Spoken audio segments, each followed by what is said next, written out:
Tell us about you started Marion Row. Yeah. But what happens is, like, when I went to back school and I couldn't wait to get out because there was corporal punishment then. Like, you'd ask you a question and if you had a chance to answer it and I was wrong, you're a biff. Oh, Like yeah. that. Oh, yeah. Like, that doesn't happen nowadays. They're trying to encourage people. But what happened then, you wouldn't do anything. You see. If you were asked, you made sure it was 100% right before you chance it. Like, I couldn't understand that. And by the time we were nearly finished, you couldn't wait to get out of the place. Because you felt you've just been penalised, you know. You said, but only get a bit of freedom. And talk about working. Oh, yeah. And you could be a painter. I wanted to be a painter with my father. He used to hear stories. He said, I was down in the country and they'd go to an empty house maybe and there'd be, say, 5 or 6 of them. And one would be detailed off. You do the cooking and someone else to do whatever, you know. So it was a bit fun type of thing, you know. I couldn't wait to get out. And after being in school, because you were in school and you went in and first thing you lined up in the morning and you had your hand on the fella next to you. And the other fella had this hand on you. It was like being in jail type of thing. And they decided then when the bell would ring, then you go into classes and you'd be sitting there. And like you had your hands folded. And like you couldn't even have them down by your side. No, you sit up like that and you pay attention. And they'd write whatever they'd write. And then you'd be asked questions. And as I say, you didn't answer. You were 100% certain you were right. And most of the time we were dummies, most, because there wasn't much of a response about the questions. But as I say, it was self-preservation type of thing. Because I'd encourage you and say, ask you a question and not give you the bit. Because that was the thing. And like, I was never one of these adventure types. No, I'd never mitch. Jane wouldn't. Well, if your father found out you mitched, like you were grounded for so long type of thing. So you wouldn't chance anything. And you hear about other fellas saying, I'm not going tomorrow. I said, where will you go? Because they'd tell all the stories. Well, I'd go up to Sally's Bridge and we'd have a bit of a beat and then I said, like, if someone saw you, because you had the specters, they were supposed to come around and, like, if you were mitching, you could be sent to Artane. And we used to hear about Artane and say, oh, what that was. But a group of us were told, one day we were outside and decided that a fellow told us, if you got the inside of a rubber tire, there's wire on the inside, and lob them up onto the wires, and just sparks. Oh, does it? So we tried it, and it did a kind of, you know, and then we just, you know, it was just, you know, you'd be sent to Artane, and there was 4 or 5 of us, and we said, it wouldn't be too bad in Artane, we could have a bit of gas, but we didn't know. We didn't know what Artane was like, you know, you hear a story about it nowadays, but we were kind of looking forward to being caught and being sent to this. No, there was no danger of ever being caught because, you know, we were so kind of sensitive that we weren't going to make too many claims that, you know, what we did. Because no one's supposed to know, like if you said it, don't tell anyone, if you do, tell them about it. Because what happened one time with this little group that we had, one of them said, you know what I found at home? I found a post office book. And these are something that you could put 6 in a week. And when it became a pound, you went down and you threw it in and you got your pound. So this was I found one at home. Now we found one at home. That wasn't this, but he found it. And he brought it down. And he got the pound. And he said, we live in Hertz Cross. He said, go down to Rat Mines and we spend it. Now it wasn't his money at all. Whether it was his sisters or his mothers or whoever it was. But we went down to Rat Mines and we were looking at what we'd spend a pound on. And you'd be looking and say, there's raisins. I always like raisins. Will you get a package of that? Yeah, he did. So we went and got a package of raisins. And he said, oh, we got a few each. And but we went through the pound. And then, of course, he had to go home. And when it was down there, the post office book was missing. Where was? And eventually he had to tell him, because he got a few words himself. But we didn't know about this because like, that was him, a hard luck type of thing. So, but this was a little group that we had. So when you got a chance at leaving school and you had this freedom, getting into a job, and like, they were showing you how to do various things. You have to paint and all the rest. It was great. And you'd spend your time with that. And then, as I say, in the meantime, as say, when you left school and you went to run the various contractors. And then, as I say, I still waited for this apprentice to do his 2 years, and we are going to go to the RAF, the pair of us, because he knew all about it, his brother being there. So we said what we can do as such. I said, oh, John, that's grand. So we couldn't wait. And as I say, in the meantime, on account of my father working in Guinness's, he said, will you take a job in Guinness's? And at that time, I'd say, you were looking to be employed all the time. Because it meant that you had a few bob in your pocket money. Because when you got your wages, you went home, and of course your father knew what you were getting because he was in the business. And I said, I remember, I think it was 16 and 8 the price of what you got your wage at the end of the week. So you brought that home, and you gave it to your mother, and she decided what you got back. So that was pocket money. So that was ideal. But I'd say in the meantime, when I got a chance of getting a contractor's job in Guinness's, actually was ideal. So I got in there, I was there for about 12 months. And then I got another chance, because when you were finished, you just let you go. He said, so when I was in the brewery, he said, would you like to work for Guinness? His father said, because like he was in Douglas and he'd be in touch with the foreman. And his name was Tommy. And Charlie Bryce was the foreman there. He said, Tommy, would your son be interested in working directly for Guinness's for so long? I was there 6 months or so. And my father came up and said, would you work with? Oh yeah, grand. Because it was constant work, even as a contractor.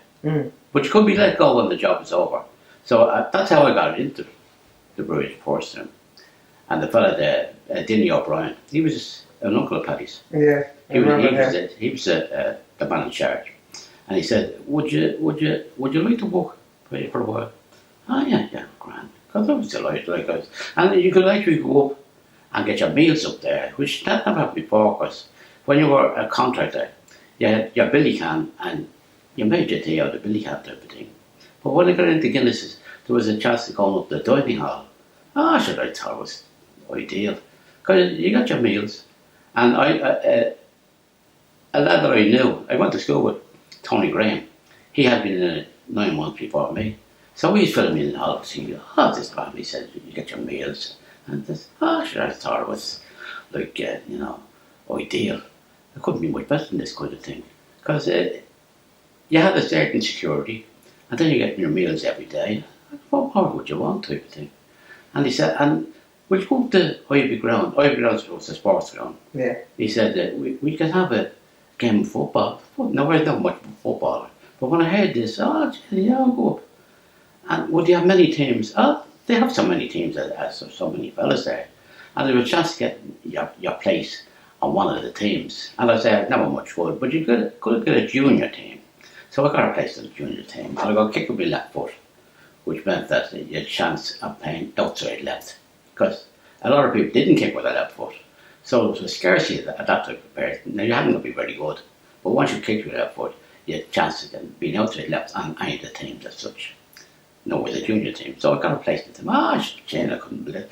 Look, you had a job, and you were playing football, and then you got to know the fellas, and I said, we're going to the Crystal tonight. Will you come? Crystal was on the themselves. So it was kind of a job, and then you got now these fellas, those other branches of the brewery. One of them was be a carpenter or wherever, and I got Palom with a lad that worked directly for him. He came in an apprentice as a young lad, and he got a job as an employee of Guinness's. And he was there and knew all the ropes. It was him that brought me up with the Ivy Grounds and thought how you get a game. As a matter of fact, he got me into it. He said, did you ever play rugby? I said, no. See, I've been playing. I said, come on, we'll go. Because I used to go dancing with this fella. And then when you go up and playing rugby, I said, what will I do when I go up to rugby? Because I had no idea about rugby. Didn't know the rules or anything. He said, tell him you play hooker. Now, the hooker is a fella that's he's in the front row, and you have two lads on your side, and you put your arms over that, and you face the opposition. You have your pack. There'll be, I think it's about 5 or 6 in the pack, and your 5 or 6 would be up this opposition. So he said, when you get in, do it, so just put your foot, they throw in the ball, you see, and you huddle around, like, you know the way that you see them huddle together, and the fella throws in the ball, and makes the ball is scrabble, and then it comes out. So see what you do, when the ball comes in, just put your foot over and kick it back as best you can, because your idea is to get it back to your side. So, I did that, and the fella on the opposition, now he's a little more experienced, but he'd put his arms around his two props, and put his 2 feet in, and they'd be like that, look at you. And like if he caught you hard, look. But he'd get the ball out quicker. So you don't be too long about learning. So you start doing this. But that's illegal, you shouldn't be doing that. Yeah. You could be whatever, free or whatever. But you were all this, but the whole thing was so, geez, this is a gift. I mean, what could a young lad ask for? He had a full-time job. Well, on a kind of temporary basis, but it was still 12 months of the year until the next year, and as long as they kept you on, you were ideal. What more would you want? And then you were going dancing with them. Actually, you know most of them. You get to know them from different branches of the brewery. So look, what else could a fellow want? Network. Oh, gee, it was ideal. So this is how we got into Guinness. And then I was there for it would have been about 2 years, and the supervisor came down and said, see, would you like to go permanent here? Now, see, normally we don't. You have to be. Now, I was on just directly out of my time, so I wouldn't have been what you call a seasoned painter as such. But see, normally, you see, the lad fellas have a little experience. But see, if I got a chance, would you stay? I would like saying, would you like to have a go cook type of thing? Oh, yeah. Because up this, I wouldn't bother opening Guinnesses. Because the smell up there. You usually get the smell of the thing before the hops and such. And it was kind of something strange. You wouldn't be bothered with this. So I wasn't going to open Guinnesses at all. But I didn't mind being there for a couple of years or anything like that. But I wouldn't work there. But when your man said, would you like to stay on? Oh, yeah. So the sudden change, you know. But you could see this, the fellas that you got to know, you could be with them all the time type of thing. Oh, kind of duck swim type of thing. Oh, yeah. So luckily enough, I got on. So that's how I got the introduced to Guinnesses as such. And I stuck at it for a little while. I was there for 44 years, so it wasn't too bad. But that's how we got going as such. Yeah. And then when I got in, they were talking about getting a few more in, because they were going to do the paint, the tanks, and they needed extra fellas for that. And they said, we're going to take on extra men. And Father was asked about this again, being in Douglas, and they were saying, many will want to go. And he was saying, well, I have another son, John. So when the foreman heard, well, I hadn't dirty my bib, because you wouldn't when you're in a place like that, you didn't want to be let go. So I was kind of very prim and proper, you know. And there were some lads there, and they were tearaways, you know, I'm sick of this old place anyway. They didn't talk that in our place, they got this kip, you know, get out of this place and see how the other half lives, because we can go to wherever. But I had been outside, and I knew what it was like. Because you earned every penny out there, even as an apprentice. I remember when I was in Northern Ireland, I always wanted to be a paper hanger, you know, this business, get paper hanger. And I asked her, so could I go to the paper hanger? No, I don't know. Ah, yeah, fair enough. We'll send with Joe Ferris. So you get Joe Ferris, and he let you do a bit of sheeting. That's the underlying paper. Because there's two papers, when you put the sheeting on, and then you put the proper paper on. So he'd allow the apprentice to do a bit of sheeting. No, you're all a god. You want to see what you think you were, what experience is this. I remember the first time I got to do a bit of sheeting, you had to write a time sheet. And at the end of the week I was writing the sheeting walls. Because an apprentice wouldn't be doing that normally, so I couldn't wait to get it on. And I wrote it. And the supervisor, Norman himself, he came during the week. And he said, by the way, he said, I see your workman job. Oh yes, I was delighted to be able to tell him. And I said, you were putting the lining paper. Oh yes, and I said, see, you had down on your sheet, sheeping walls, S-H-E-P. I couldn't wait to write the sheet quick enough. And I spelled it wrong. And the man, he actually said, you actually sell sheep. Now, I was getting 68 or something that week. And like, I thought it would have started going. But the very fact that he had to single me out and say you were sheeping wild, like, it was a real discipline. You couldn't step out of line with them. And I said, yeah, and like, I was expecting a round of applause. And he was criticising me for spelling sheep wrong. Well, I shouldn't have spelled it wrong anyway. But I couldn't wait to write it out quickly enough, because I wanted someone to say it. So, Pride in your work. Yeah, I was going to. So I thought about being pushed into a car and type of thing. I said, yeah, anyway, it's hard to win out here. But that's what it was like in those situations. You couldn't step out of line to tell. But I'll say that's how I got going, and then John got going. Because, like, when your reputation, because it's all about reputation up there. Because you don't know you from Adam, and you're coming, and if you have a relation there, that's why it was kind of father and son job. Because the son would follow the father, because the father had a good reputation, and then the son, he couldn't step out alone his father there, because you had to answer to your father, and I really asked you would cross step by step now line, so you were always on your best behaviour. So reputation stood for a lot in there. Well, Paddy himself would have told you such, because he got on, because his uncle had been there, and because he's already respectful, because he kind of relation in birth.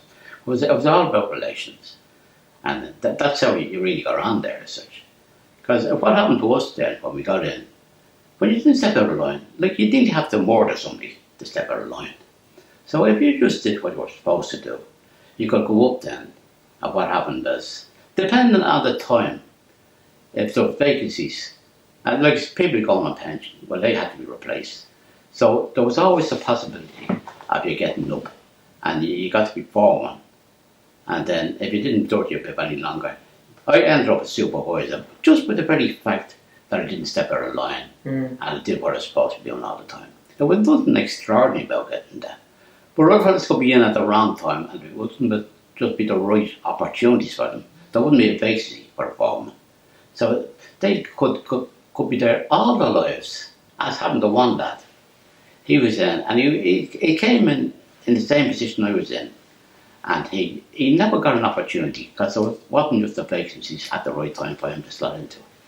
And I'll say I was just lucky enough just to slot in, the just vacancies came at the right time, and they were lucky, rather than exceptional skill or anything like that. Now, you tried your best to do and what you could, at best you could. But it wasn't through any virtue of that I ended up as a supervisor. It's just that the opportunities just happened to occur, and I was there at the right time. And then I say John came in, because me being there and not stepping out of line, I said, oh, he's probably the same as his brother, so we'll take a chance with him too. And John could do a bit of sign writing better than I could. And he had that opportunity getting in. And that all helped. Like, sign writing was, you were a painter, and if you were a signer, it was something else in addition to what you could do. But that always went down very well. So that's how John got in. So, but my father said, no, I'll try and get you into Bolton Street Tech now, but the strike was on, which I did. I got an interview of John Mulhall, who was the union delegate. And Paddy Mulhall. Paddy Mulhall was his son. Yeah. So I got just this, I should test for colours. So I was in Bolton Street Technical School where the school strike was on, which meant that I missed out on the fun they had. That was something like 6 weeks, I think. oh, gee, it was great. And well, I enjoyed it too, because then I got a job after being in Bolton Street Tech after I was there for 12 months, and I got a firm called RG Grady, which was up in Baggot Street. And again, I enjoyed it, and I met Stephen Bean. He worked there. He was Brendan Bean's father. He was a great character. He was a very funny man. And even though any job he'd be on, like, he'd be in charge, because he was a lot older, of course, than the likes of me. But he was great fun to be with. And as well as that, he was a lovely sign writer. So I sort of studied under Stephen Bean. And I didn't leave that company until I was 25. And I joined Guinness when I was 25. And of course, Pat was there, everything was established. I joined Guinness due to the fact that they required another 6 painters to paint the transportable tanks. And John Mulhall, our union delegate, said, if you take on the 6 men, once you take on the men, employ them, which they did. Because then, eventually, they looked permission to spray the tanks, and that's what his yardstick, that was his conditions he wanted. Take on the 6-man permanently and you could spray the tanks, which quickened it up. See, so it was worthwhile from the company's point of view. But to get the feel of Guinness as such, when I met all the lads there, they were all like, if I just paint the picture now, there's no pun intended, but we were there, I suppose at the time, there was something like 22 painters altogether, including the staff, and you'd be sent off to a job. And it was always, now we worked, compared to other trades in the brewery, the painters worked, they had to show a result. Yeah, it's all on the surface. So they always had to perform because everybody could see what you would do. If you're there for a week, they expect the office to be painted. But there was a great sense of fun because you might send maybe, depending on the speed he needed to have the job done, Dinny O'Brien, which is Paddy's uncle, would send a team and his foreman, and you might have 3 or 4 fellas on the job. Now the consequences of that were, we were all there and we were walking away, and somebody started to sing. It was like a little concert. Because you would sing first, Paddy would sing next maybe, and they all sang and enjoyed it. And no matter how you were singing, if you were brave enough, sing out there, it was a great bit of fun. And the consequences of that were that the carpets loved to work with us, because they were great. It was jolly, like, you know. And you compare that whole atmosphere now to being outside, as we were, Pat and I. When you were outside there, it was always how much you did, and how you performed, and how busy they were, because they only depended on every job as the contractors came in. And towards the end of this year, the less experienced would be let go. So to be in Guinness on a permanent job and everything laid on was wonderful, you know. But there was always that lovely sense of fun, and you got to know fellas a little bit more. And Paddy O'Brien, now you have that photograph of Mick Bourne, Paddy O'Brien and Ned Tracy. When Ned Tracy, as Pat said, wanted to join, no, he spoke about the Navy one time. Yeah, he hated Guinness' sister. He disliked He never left. He never left it. But Paddy, he could do a little bit of tap dancing. Paddy O'Brien went down one evening down to Ned's local, which is in Kevin Street, and they went to the pub there. So Paddy, being Paddy, said, now Ned was quite short in stature, so Paddy said, Ned, get up on the counter. So he lifted Ned up onto the counter. Ned did the tap dancing. The barman nearly had a stroke.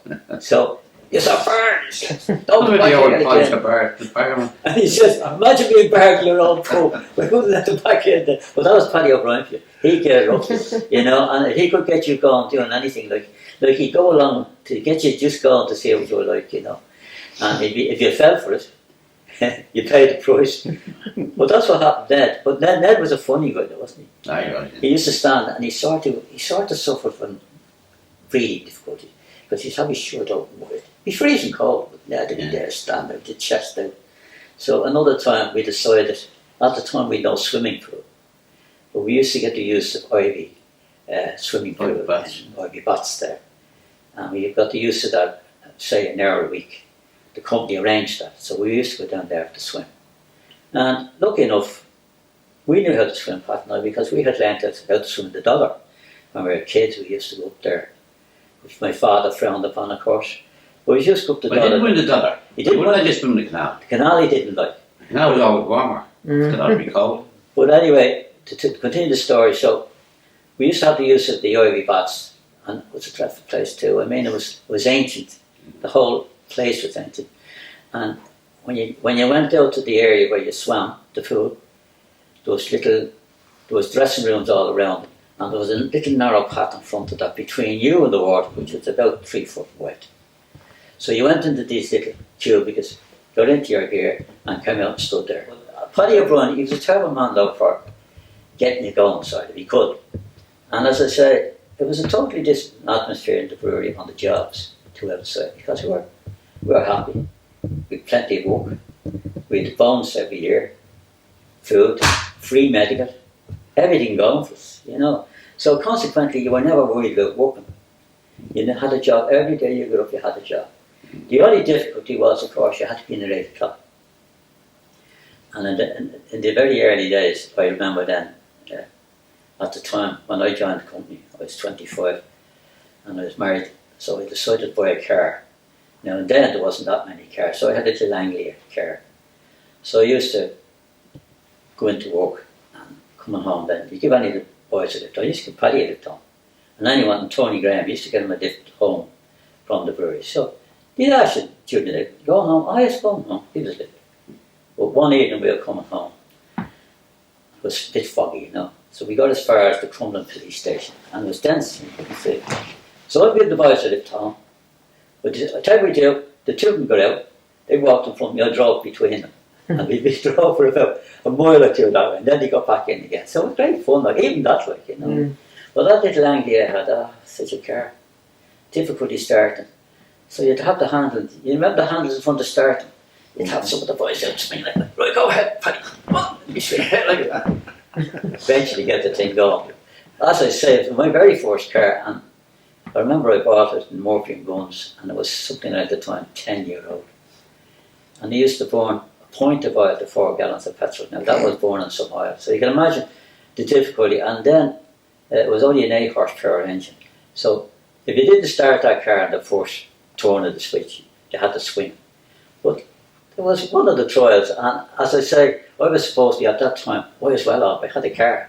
It wasn't that nice stuff. Eventually you move on to a better. But the time in the brewery was great, because there was another little episode happened to us there. There was a lady in the swimming pool, and we got our own pool then eventually, which was great, because when we got our own pool then, but certainly my time in the brewery was a happy time. I used to go to the brewery every day. As Pat had said earlier on, I did some sign writing. Paddy O'Brien was a sign writer. He did a bit as well. And when we did a good few, Pat did sign writing, I did. Now that, if you appreciate, from the painting trade, that was the ultimate. If you could do with sign writing, you were really a star in your own way. So it was you could have read. You could have read.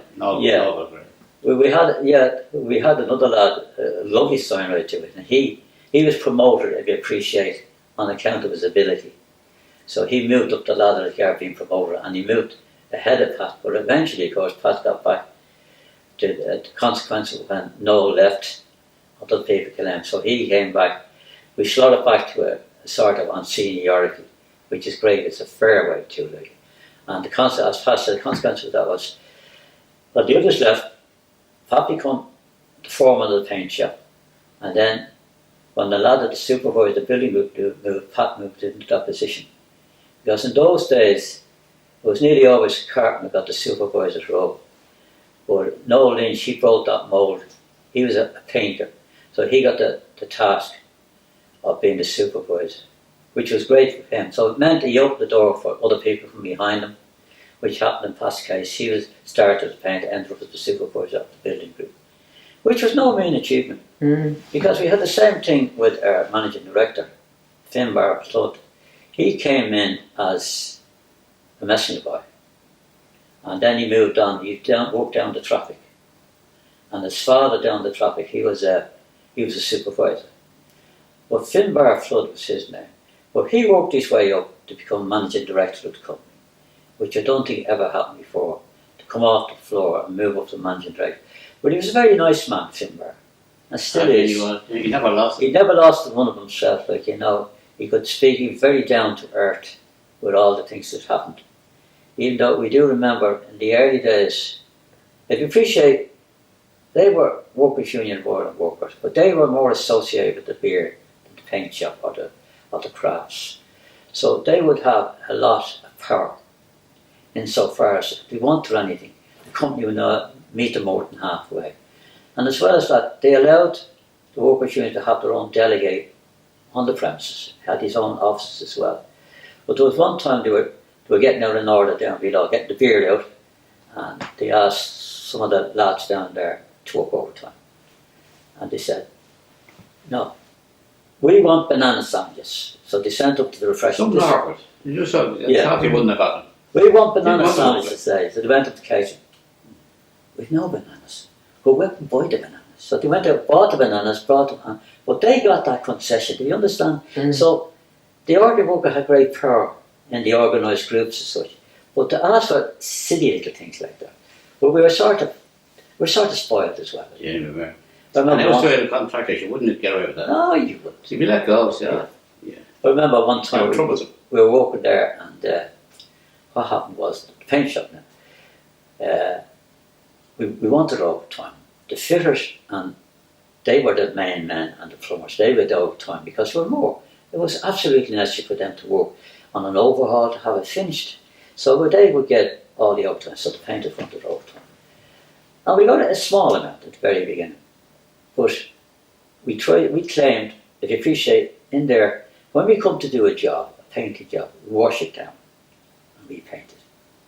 So they brought in, at the time, contract cleaners just to wash down the paintwork as a finish, which we did also. So we objected strongly to this. They're doing our work. So we said, we're going out on strike. So we were outside the gate. We were outside the gate. And that never happened before. Yeah, American came along and said, what are you out for? The contractors are doing their work. What are you doing? They're washing down the walls and paintwork. Would you not wash it at home? You say, oh, well, we would, but it's different than here. This is our work. So we could be, in our own way, unreasonable.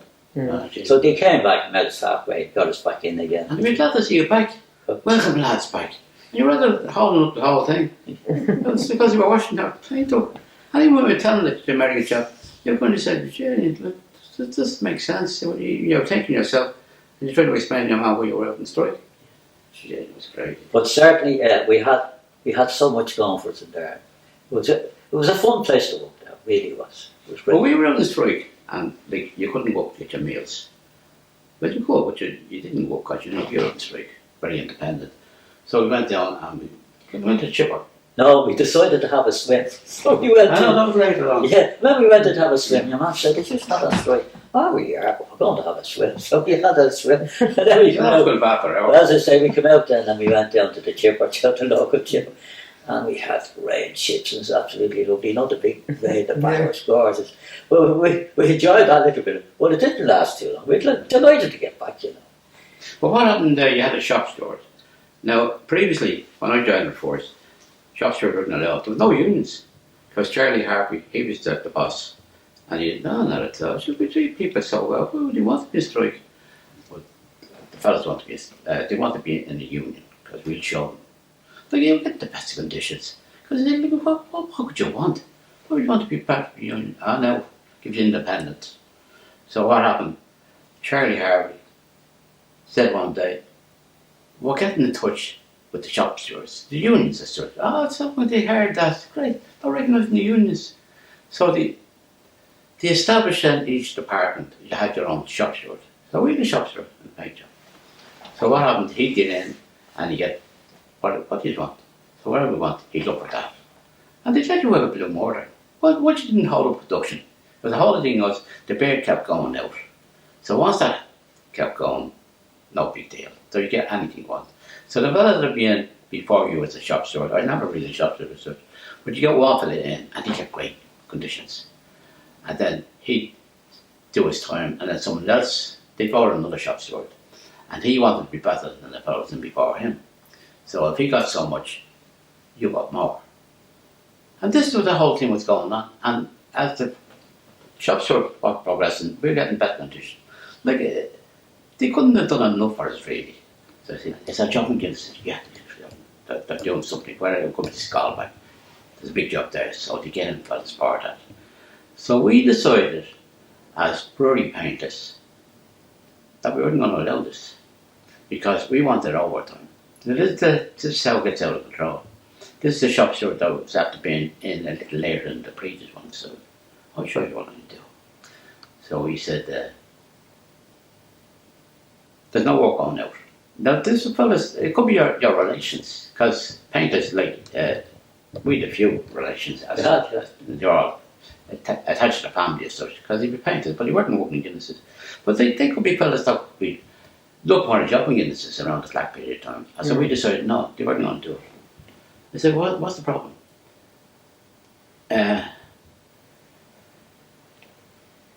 promised us overtime, and they're not giving it to us. And like, that's the problem. That's your problem. Yeah. Oh, fair enough. So the union officials, they would stand behind. Now, it wouldn't be official, but they say, what happened? We're behind these lads. Now, this is Paddy Coughlin. He was down and he took the place at John Hall. And he said, whatever you want, we'll stand by you. Even though it's unofficial, we will stand by you. So we were getting away with blue mortar, really. So we wouldn't allow any work to go out, which meant fellas outside weren't getting to work.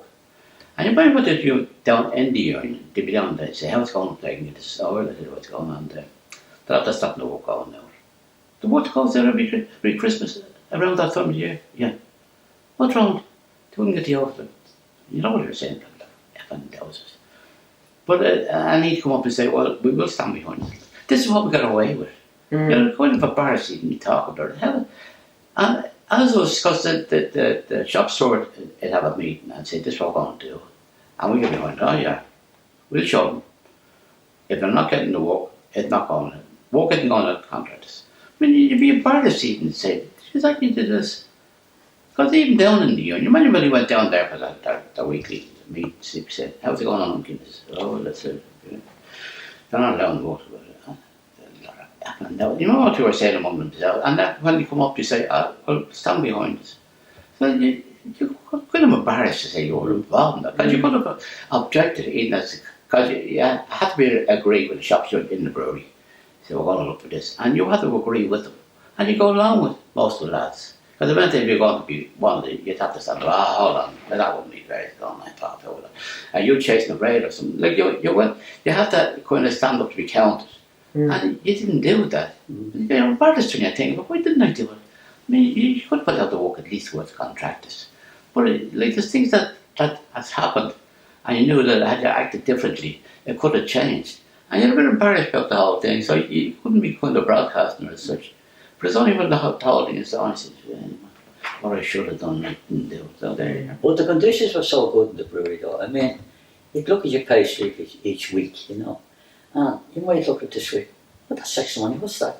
Oh, that's a raise we got. You wouldn't be even aware and be looking for it like that. We just roll over like so automatically happen. But it was a funny place to work in a way, because I remember we spoke to this fella and he was a helper with one of the trades. And people liked to drink there because you could get free drink, you know. Apart from your 2 points allowance, there was a system worked there. If the painters were sent down to a job, just take the painter for example, down to the lower level to do an office. You paint the office. But while you were there, your helper, now there might be 3 or 4 painters on the job, your helper would go off to the clerk in charge of that area and say, like, could I have a strip for the lads here? Many is there. There's 4 of us there, so he went, okay, that's 8 points. So that was 8 extra points they were getting. And even if you didn't drink, your name went down like, you were one of the 4. Even if you did drink, so that was another 2 points for the boys. So the drink was plentiful in that way, like, you know. You'd never be short for a drink. But I remember talking to this fella, and he was a helper. I knew this fella. He was a helper.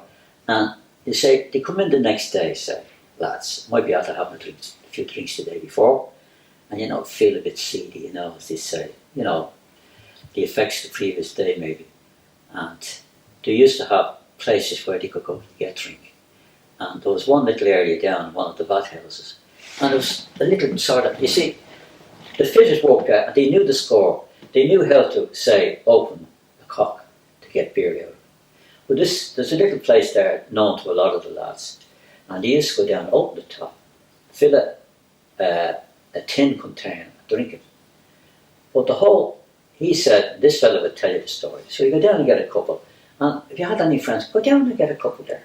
But he said there was one rule you had to obey. If you went down to get a couple of drinks after opening the legal tap, you weren't supposed to do it. You had to rinse that out and put it back where you got it. Because he said it'd be very rude not to do that. Now there was no talk about stealing it. No, that didn't come into it. But it would be bad manners, he said, not to rinse out that cup and put it back for the next one. But this sort of thing would go on, you know. So, because they used to say that about the lower level too, that, you know, keep the lads happy down there. If they needed an extra cup to keep them happy, so as the beer went out the gate. That was the yardstick that kept things going. And even when Pat got in charge and I got in charge too, you know, we were sort of, if you consider, we liked to do a bit of work, so we were considered very conscientious at the time. But and you had to clean up overalls. Well, you kept yourself clean. My mother used to insist at the time, when we started off, clean overalls every week. So we kept that up. So you were always that little bit cleaner, you know. And at that time, the brewery didn't wash them for you. You had to get them washed at home. But that meant, you see, that you look clean all the time, which was always a great help. But we got the name anyway, being good painters and conscientious painters, which you were. That we like to do a bit of work anyway. So, and I got great joy out of that, because it was always great satisfaction. You walk into a place now, and we happened to it quite a few times. You go into, especially we did the offices as well as the ordinary places as well, the ordinary industrial areas. We'd walk into an office and it need painting, and they'd be delighted to see you. Even the clerical staff would be glad to have this great painters here. And you'd walk out there, and it gave you great satisfaction to leave it looking nice, and people were happy with it. Like. But we walked all over the place, the various different areas. But remember, we were walking down in the swimming pool, which was up and running out this day. And there was a lady there. There was sort of a little catering place down there for the public when they came in to swim as well. And the lady there, and she was a nice singer. And Paddy O'Brien would do a duet with her. But they'd start off and say, "This is my lovely day." Now Paddy might get halfway through and forget the words. So he'd be going, the two of them going to duet, and then when he'd forget the words, he'd just let her carry on. He's a character, you know. It was his favourite song. Oh yeah, this is he loved to sing, and we got great fun out though. But the consequence of that all was, even when the carpenters come on job, they'd sing as well. Now, everybody loved it, so there was always a great air of lightness about the place, joy, and no financial worries. And another thing about it, you could work hard if you wanted to, but if you wanted to milk the system, you could also do that, because you could always say, "Well, I want to see the doctor," and you get a time, so you go off to the doctor, and you would spend an hour or so up there to the doctor. So the consequence of that were also, of course, that we got to know the doctors. Like, it wasn't a big thing to go to the doctor. I remember when we were children at home, to go to the doctor was a big deal, because at the time people couldn't afford it. But when you got into brewery, it was commonplace to go to the doctor, maybe, and if you had a few children, you go more frequently, you know. But so we got to know the doctors real well, and it was quite easy, like, you know. But as I say then, if you wanted to milk the system, you could go more than you needed to. So you could, if you want, say it was yours in a hurry, you know. I mean, if you wanted to do your own thing like that, nobody would say anything to you, like, you know. I must see the doctor's off, you go, like, you know. Yeah. And you come back then. How long are you there? An hour. Okay, that's an hour. Which it wouldn't cost you anything like that at all. We just list under different headings. But fellas would, well, I say most fellas, as I said, they could milk the system, they could make it easy for themselves if they wish, or they could do a bit of work. Or, as in our case, as what happened to us, of course, when we were there, we didn't drink. There was reason for that. Yeah. Because if you drink, they say, leave the work there. Yeah. Come on and get a point.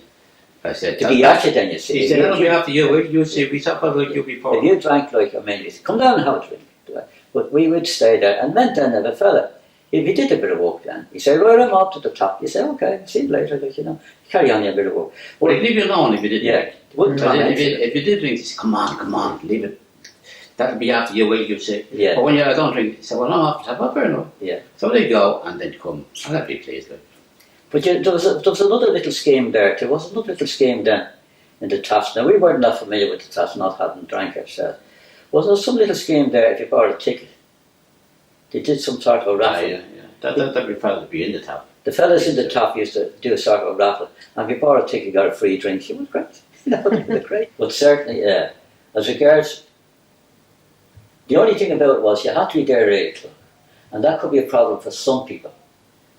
But they come up with weird excuses, because if you came into your boss, your foreman or supervisor, said, I couldn't get it, and you gave him a good excuse, he'd let you off. He could let you off. He could override a timekeeper. Was Paddy, we had one fellow that came and he said, came into Paddy said, you won't believe what happened this morning. What happened? He says, every traffic light I came to was red. That was his read, which probably was. But I mean, you said to yourself, why do you not leave earlier? Like, you know. But that was, he was trying to get away with. Every traffic light was red. Oh, I feel so sorry for you.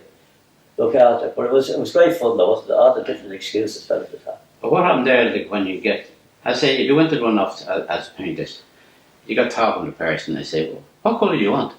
Because up to that, you just did a certain course. But they had a new scheme that said, give the people in the office what they want. So you go down and you say, what colour would you like? Oh, got me like the colour, yeah. So you go on to the code books as well. Give it a shake, can't you? Well, you've been mixing up colours, say, would you like that? Yes, that'd be grand. Now, what would you say about the ceiling? Do the ceiling white, always good white. And any colour, and we do the walls. Do that, how would you like this? How would you like magnolia? And they were, oh, that's grand, especially the women. As you're delighted to see, oh, that's grand. They do anything that you want. So what happened then was, as I say, a many are on the job. So they give you the chips. But what happened then, that when you get it there for a while as a drinker, the beer, there's only already out playing beer. We said, I know where to get it. Forden was the stuff that you used to make. They chip it out of America. And it had to be stronger leaving here. By the time we got there, that it was the same as it would be here. So that was classified as Forden. That was strong stuff. And that was good stuff. So fellas said no, where you could get the Forden. Because you say, I know where to get the Forden with the fella. Because you get so friendly with the fellas. Because you be in their office and you get talking, do what they wanted. And they say, we'll have a point. We'll have a point of Forden. So they knew where to get it. And as a drinker, you knew where to get it. There was one carpenter, and he used to have his point, his empty jar. That's it. He'd have that in his pocket. And no matter where he belonged, he'd have that. And he'd say, we'll have a point. Oh yeah. Good. Oh, have fun. So we take it and he'd fill it. So it's like something that you'd read about. It's just, a place couldn't exist. It couldn't make any money if this was going on. But that's what was going on. And it went on like that for a long, long time. Because the Guinness family used to look at, and they were very, very helpful. They couldn't do enough for you. Like if you were sick, they made sure you got better. And you could have, you could be out as long as you like, or give them bush trouble as you like, you still got it. They made sure you were as you had been when you went into the fair. So they're really very good in that respect. But there was no holds barred at all. But as I say, when you got, as a drinker, you could really go astray because you get the strong stuff and as much as you wanted. Because you say, I knew a lad down in the racking chair. At the time, this fellow was the nice singer. He walked down the racking chair and Paddy, and he was singing Let's Twist Again. You remember that song came out? And we were all like, oh, because he'd stand up and clap and be singing away. And we'd be going, well, we knew what we had learned in the dance song. I was like that. You were showing fellas how to do the twist. Like, well, you did your work all right. Of course, the problem would be knocking around at this stage. Because they couldn't be everywhere. Because if they were visiting some other job, they weren't where you were. So when you could have our freedom and free time. And you'd be doing all these kind of things. And I say, it was like Butler's holiday. I couldn't believe it. Because I went in the first day. He said, you work till 10. And he said, where are you going? Come on, we're going to get a break. How long's the break? Because we were brand new to the place. 10 minutes. So 10 minutes, you walk down wherever you're walking to. Because they had little places where they made, say, little shanties. You went down there, and there was one down there, and there was one over here. So we go down to traffic. I want to see if I'm down there, because it was something last night. So you go down there, now this is 10 minutes. So you go down there, and you see him. You get your tea, and you drink it. But by the time you got down, and the time you go back, because you met your man. You remember what happened? I'll tell you what. Do you remember that girl who was dancing? Well, I loved it. You'd hear all this kind of stuff. So this was all time that you were supposed to be walking. But when you went back, you made up for it, because you worked a little harder. And once the foreman came in and said, how are you getting on here? Oh, that's grand, that's grand. And you move off again. So once things were moving, but you could work the whole system to suit yourself as such. As I say, but we put this holiday. Because I said to one of the fellas, one of the lads that came in, he was a Brewery Man's son. So they came in directly from school on their father's recommendation, their reputation, they know they're into trouble. So they'd be in straight away. And they were in that kind of place, anyway, this to get it with this chip and get a chance. But he never left. A lot of them, they said what they were going to do. But this is the whole setup of the whole thing as such. You see, like, how could you go wrong in a place like this? And when, as I say, came in from outside, no one was like out there, and I said to the fellas, this little Butler's holiday camp, do you hear him? He's only in the place, and he's brewery orders already. That was something that you weren't supposed to have, you're a brewery man and breweries. It was like a complaint type of thing. But you couldn't get enough as such. But I couldn't believe it. Because even to say that, he's sort of chasing a grade. But the idea there, if you chase the grade, Like if you didn't step out of line, there was a possibility you might have got a grade, which meant you were a step above everybody else. Extra one. And then if you get enough grades, then you could be made foreman. Now that wasn't how I got there in the first place, but I just didn't step out of line. And as I said earlier on, I was just in the right place at the right time. Vacancy came and you just slotted in. Because the lad that I went to school, Tony Graham, he was in 9 months before me, and he moved up, and I was slotted in after him. So as soon as he moved up and moved on, I was slotting in. So it was ideal.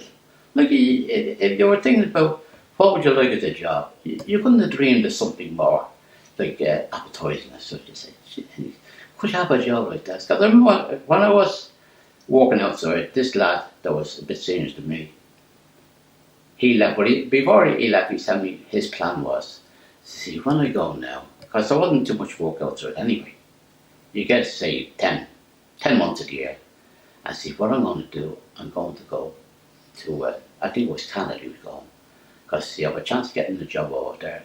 I'll work over there for so long, I'll get a pension from there and come back here, because he was a cyclist, and he wanted to spend a lot of time cycling, like racing and such.